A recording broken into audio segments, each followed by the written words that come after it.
took down the Chiefs last night, and the defense got a pick six off Patrick Mahomes at the goal line. Trevor Lawrence overcame two stumbles to score the game-winning touchdown, 31-28 victory. The Jags matched their win total from last season, and the Chiefs now fall to below 500. Here's Trevor Lawrence on his game-winning play. Just panic, sheer panic on the ground, we didn't have any timeouts, got stepped on coming out, and I was like, I got to get up, and I was just going to throw it out of bounds to stop the clock, and then there was really no one around me, so went and made a play. Thank goodness he didn't throw it out of bounds, because look, at the result maybe would have been very different. Hello to Drew Brees, who joins us now here on First Take. How are you, Drew? What's up, Drew? Let's talk a little bit about What's up, gang? How we doing? We have been out arguing, kind of, that's what we do on the show, I guess, for the last hour about Trevor Lawrence. You obviously very quarterback heavy here as a former QB. What have you seen out of Trevor Lawrence this season that you have not seen in years past? Look, I see a poise and a maturity level. I mean, look, here's a guy who he obviously went to an organization who had a lot of holes to fill. And, you know, his first year in this league was with Urban Meyer, and he's gone through a couple coaching changes. But I think they finally found a formula here. And also, I think for him, it's just, you know, going through some of those ups and downs, you just get hardened a little bit. I mean, you begin to formulate kind of your leadership style and really kind of dedicate yourself to your craft, but also, you know, begin to you know, kind of formulate your process and what it's going to take to help lead your team. And then you begin to see the pieces kind of come together around him. I mean, look, he's got some weapons to throw to on offense. I think he's always been a pretty poised and mature guy, but man, his ceiling is so high. He is a big, strong athlete who can push the ball down the field. Obviously, he can make plays with his legs. That last play last night was pretty crazy. But I think just like I watched his post-game interview, and I'm just listening to him talk about the situations that were coming about in the game and kind of his thought process and what he's thinking. And honestly, like that, the way he was talking was as if he was a 10, 15-year veteran in this league, you know, and he's only, a 5-year veteran. So I think he's just mature beyond his years, and now they're finally getting some pieces around him to help him go win. Drew, help me out with this. I'm looking at Trevor Lawrence's numbers since his rookie season, 2021. Among 19 quarterbacks with at least 50 starts, his winning percentage tied for worst in the National Football League. Dead last in passer rating, pass yards per attempt, completion percentage, touchdown percentage. What exactly is Jacksonville doing differently this year that has him looking differently? Well, you know, it's funny you say that because with some teams, you know, we've seen that with other quarterbacks, and they probably got shipped out by now. Right, exactly. You know, but I think we all acknowledge that, you know, there was probably some dysfunction early on in his career within the organization, things that were outside of his control. So look, credit to the organization with just sticking with it, like just the understanding that, hey, look, we haven't really set this kid up to succeed yet. You know, like he's had his moments, but we really haven't provided a consistent culture or atmosphere that's going to really help him thrive. And, you know, they certainly seem like they have the formula now. They've got some backs who are versatile and dynamic. They got receivers who can really stretch the field. Obviously, defense has been able to come up with some plays too. And look, they're in a division that to me is pretty wide open. Obviously, the Colts have kind of surged here. You know, the Texans have faltered a little bit. The Titans are going to take a little while to figure it out. So, I mean, I'm sure they look at the division like, hey, this thing is ours for the taking. And, you know, beyond that, I mean, you come off beating the champs last night, or, a team that's been, you know, kind of the model in the AFC over the last, 7-8 years. And you got to be feeling pretty good about the direction you're headed. Yeah, Drew, I struggle with the mistakes from Trevor Lawrence in consequential moments. We saw last night him having his second turnover in a goal-to-go situation where he fumbled on that fly to the end zone on the tush push. We saw last night him have his second fourth-quarter interception, albeit on a play where we should have had defensive pass interference called. But since he's come into the league, he's got 96 total touchdowns to 79 total turnovers. And it's hard to reconcile that when it comes to your quarterback making those types of mistakes. Now, I get it.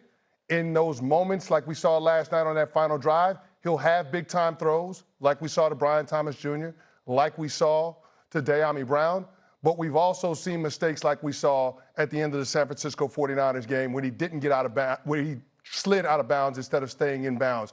or the interception that we saw in the fourth quarter of the Houston Texan game. So I guess, Drew, I'm asking the question, how concerned should we be about the turnovers from Trevor Lawrence capping whatever potential this team has this season? Yeah, look, you have to learn those things as a young player, and you got to learn them pretty quick. To your point, those could be critical mistakes. Now, they were able to overcome those. But if I'm sitting there as a coach in the meeting today or after those moments in those games, despite the win, you are pointing out those things as, hey, these are critical learning moments that you must rectify, or else you're not going to get us and this team to where we need to go, and you may not be the guy around here. So I think that's just, you got to give him some tough love on that, and despite the win, these are things we got to rectify. How are you looking at the Jacksonville Jaguars as a collective unit, Drew? I mean, looking at scouring the AFC and seeing what you're seeing. How are you feeling about them, particularly after last night's win over the Kansas City Chiefs? Look, it's a great question. The first thing I went to is when did they play the Colts? And unfortunately, we don't get them to see them play the Colts until I think it's December 8th and 23rd. So they play them twice in December. So from now until then, you're kind of waiting to see how this division is going to play out a little bit. And obviously, those two sit atop that division right now. But I mean, look, there's some good teams in the AFC. The AFC West is going to kind of beat up on each other. Denver, KC, and the Chargers. I know the Chargers have kind of slipped up these last 2 weeks, but I still think they're a contender. So, I mean, look, I don't know if there's anybody that really scares them in their near-term schedule, but we're going to have to see how they play against the Colts if the Colts continue to play the way they're playing. And then, but I mean, look, that division's wide open for them for sure. Let's go to the other side of what we saw last night from Kansas City. And we talked quite a bit about this earlier today, Drew, but I'm interested because I know you have a tendency to watch the All-22. I know you kind of pick apart certain plays. The last play of the game, I'm assuming you saw and maybe rewatched. What did you think about what Chris Jones did for Kansas City? The last play of the game where Trevor Lawrence fell? Yes. Correct. And I think we have the video. We could roll it. Chris Jones looked maybe disoriented. I don't know, but he seemed to kind of give up on the play. I don't know if you've watched it more than once, but I'm wondering your perspective on it. Well, I don't know exactly what you're talking about, other than when you see the QB fall. Oh, well, yeah, that's that's not good. Isn't that not good? You don't want to put that on tape. You do not want to put that on tape. And my question, Drew, would be this. What do you say if you're a starter team like a Patrick Mahomes? Do you say nothing? Do you leave that to the coach? Is it a team meeting? When you see something like that transpire, where a player clearly gives up on a play, it could have made a difference, in terms of helping to win the game. What do you say? What do you do in that situation?